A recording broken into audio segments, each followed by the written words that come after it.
Entreprise missionnaire, Networking apostolique, notre groupe Facebook privé. L'enseignement aujourd'hui, c'est la troisième partie de leadership du Nouveau Testament. Nous avons fait le deuxième enseignement, c'était surtout sur des mots grecs. Et en tout cas, aujourd'hui, c'est partie 3, série d'enseignements et d'endoctrinement. Aujourd'hui, c'est références clés et notes critiques. Alors, commençons avec Actes, livre des Actes, chapitre 20, 25 à 27. Alors, commençons avec 25. Et maintenant, Paul, l'apôtre Paul, observez, je vois que vous tous, parmi lesquels j'ai fait désaller et venu pour proclamer le royaume, ne verrez plus ma face. Alors, regardons le premier mot que j'ai souligné ici, c'est le mot proclamer et ensuite le mot royaume.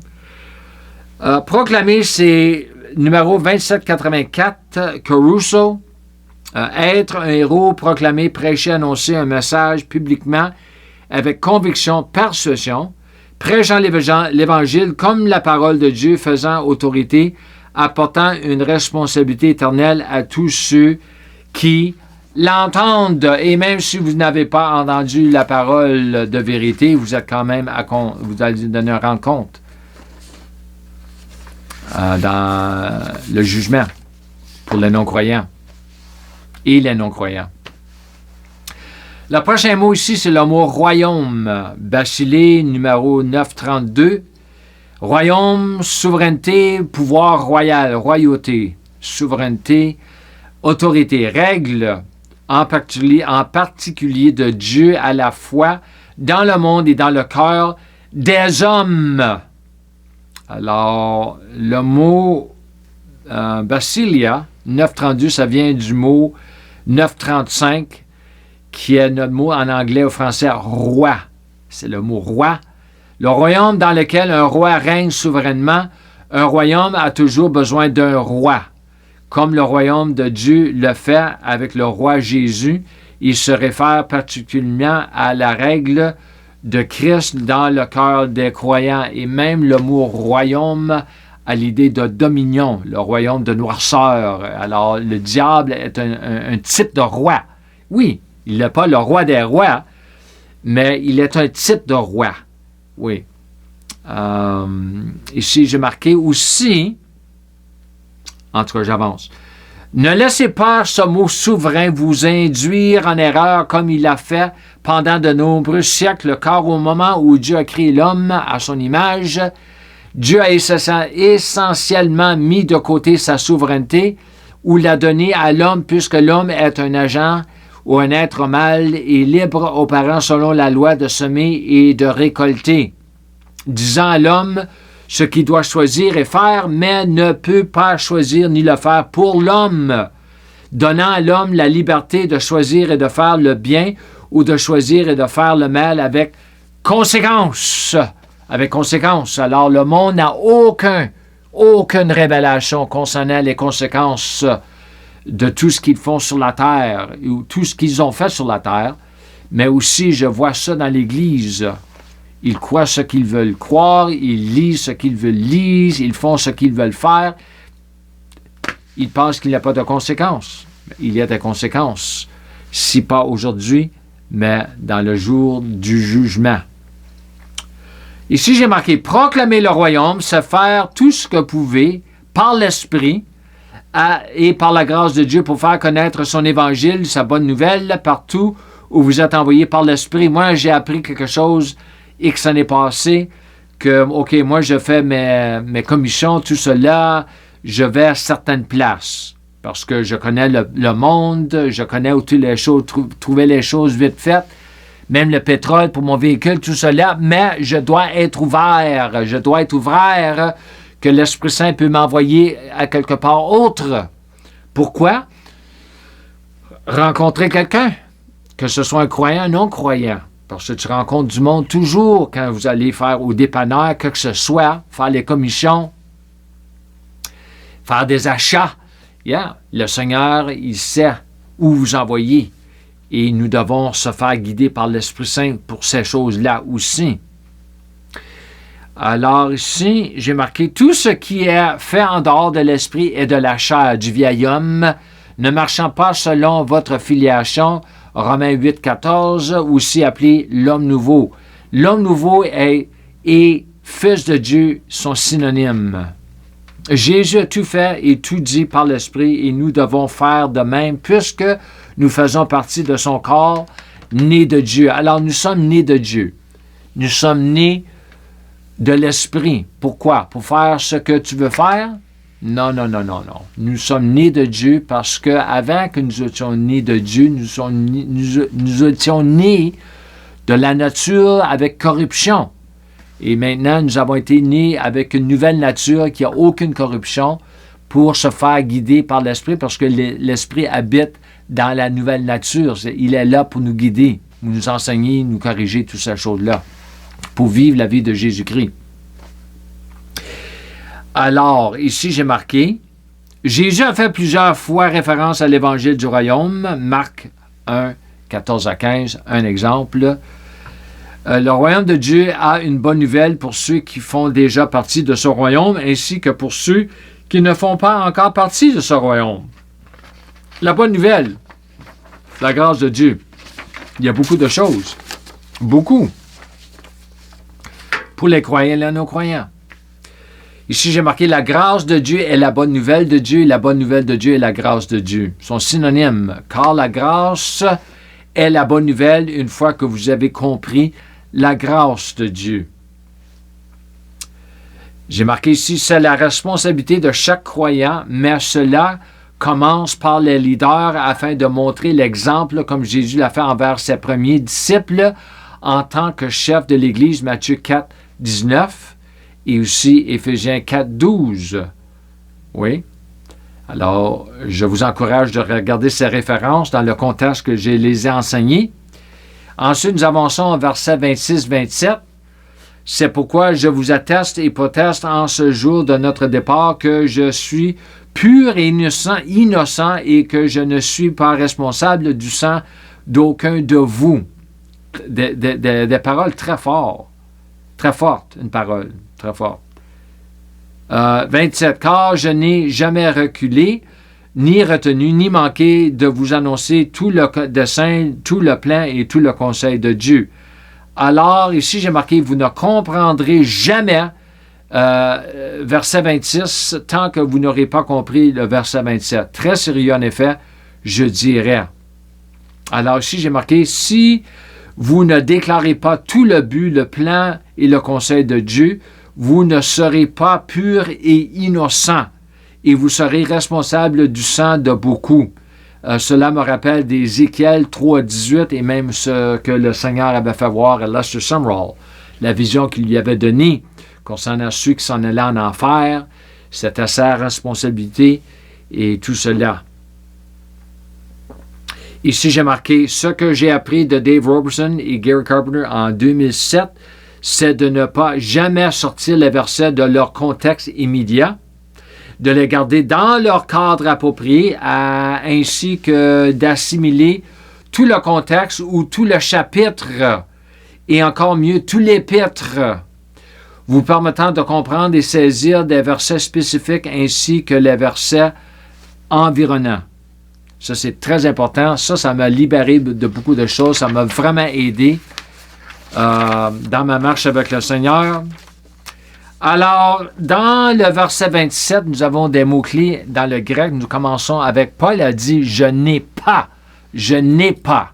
Il n'a pas dit que j'ai reculé de vous enseigner. Non, il dit « je n'ai pas ». Alors, le mot « pas », c'est 3.3.6.1. C'est l'idée de « pas jamais » utilisé pour la négation qualifiée.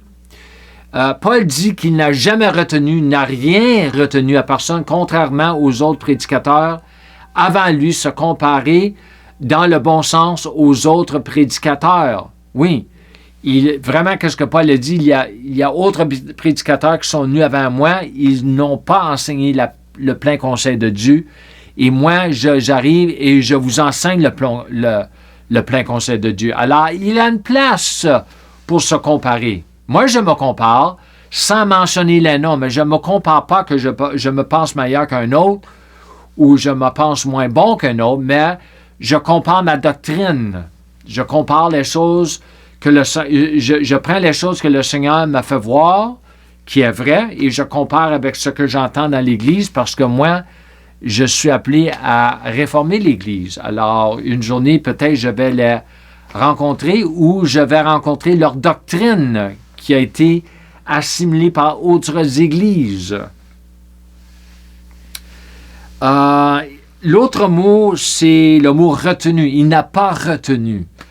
Hypostello, 5288, reculer, retirer, retenir, fuir, dissimuler, reculer pour battre en retraite, aller en arrière, retirer, rétrécir, éviter, reculer, notamment en raison d'un compromis.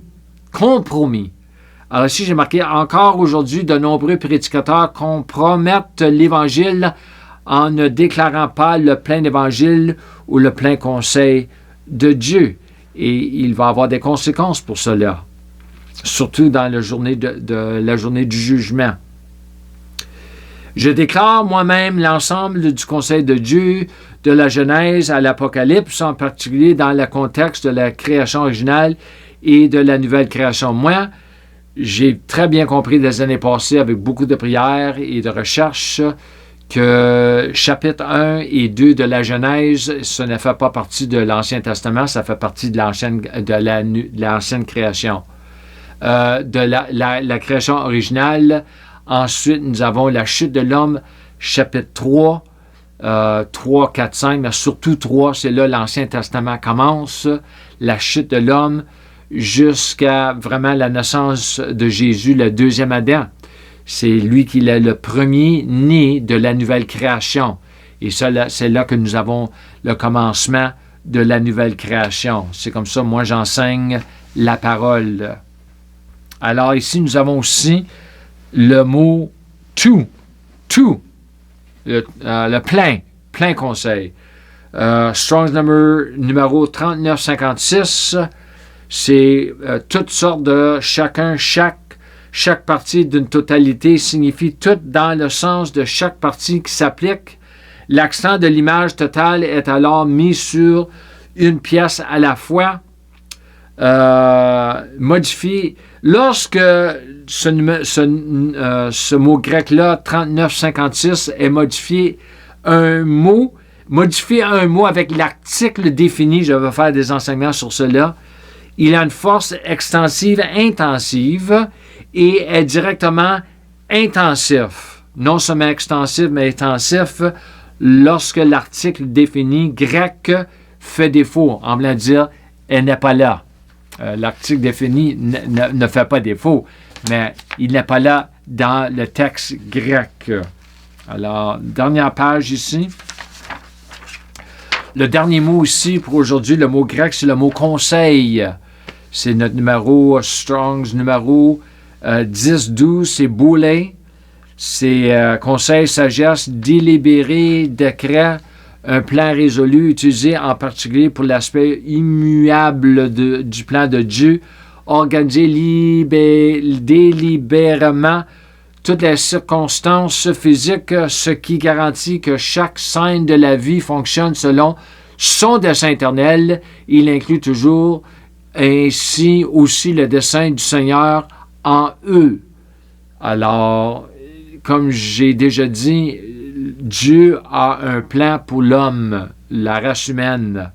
Il a un plan pour la race humaine du premier Adam dans sa chute et aussi pour la nouvelle race, mais le diable aussi a un plan pour la race humaine dans sa chute du premier Adam et aussi pour l'Église, la race du deuxième Adam. Le diable a un plan, il a un dessein, il a un but, un objectif. Et c'est pour détruire. Et Dieu, c'est pas pour détruire, c'est pour sauver. C'est pour bénir. Dans le plan de Dieu, Dieu a un but pour l'humanité ainsi que pour les individus. OK. Mais il en va de même pour le Dieu de ce monde concernant la destruction de l'homme. C'est ça que je viens de dire. Ici aussi, j'ai marqué l'une des grandes tragédies, des plus grandes tragédies que j'ai remarqué non seulement à cette époque, mais aussi à travers les siècles selon mes vastes recherches sur l'histoire de l'Église, est le grand manque d'interprétation appropriée des Écritures n'ayant pas été correctement divisées, mais divisées à tort, ainsi que non avoir été bien enseignées correctement et avec précision dans toute l'étendue des Écritures saintes. J'ai vu ça des années passées, des années et des années passées. J'ai vu cela. Et c'est là que le Seigneur a apporté dans ma vie deux hommes, Gary Carpenter et Dave Robertson, en 2007. J'ai appris d'eux de ne jamais sortir les versets de leur contexte immédiat, de les garder dans leur cadre approprié, ainsi que d'assimiler tout le contexte ou tout le chapitre et encore mieux tout l'épître, vous permettant de comprendre et saisir des versets spécifiques afin ainsi que les versets environnants. Très important, très capital.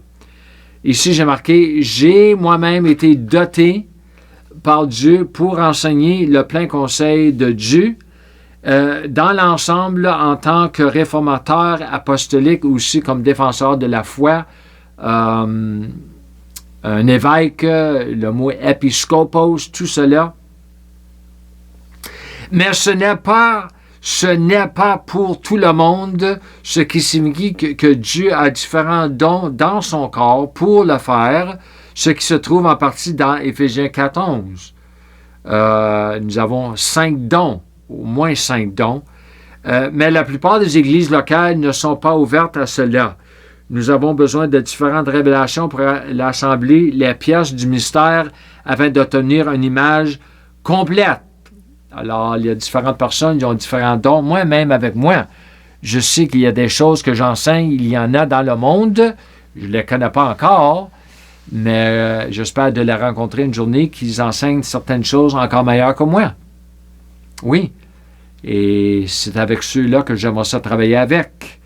Et s'ils n'enseignent pas comme moi je l'enseigne, pas comme je l'enseigne, mais selon la vérité, et au moins aussi bien que moi je l'enseigne, je ne les ai pas besoin dans mon ministère. Non, non, non, non.